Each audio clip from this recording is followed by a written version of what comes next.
ప్రత్యేకమైన రోజు మీకు తెలుసా? తెలుసు. రోజు కార్గిల్ విజయ దినోత్సవం. కార్గిల్ విజయ దినోత్సవం అంటే ఏమిటి? కార్గిల్ విజయ దినోత్సవం అంటే భారతదేశం పాకిస్తాన్తో 1999 జూలై 26న జరిగిన కార్గిల్ యుద్ధంలో గెలిచి విజయాన్ని గుర్తు చేసుకునే రోజు.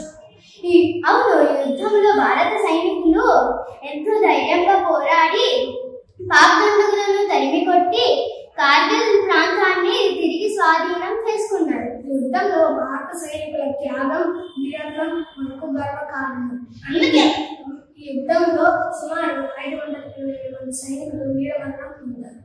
అందుకే ప్రతి సంవత్సరం జూలై 26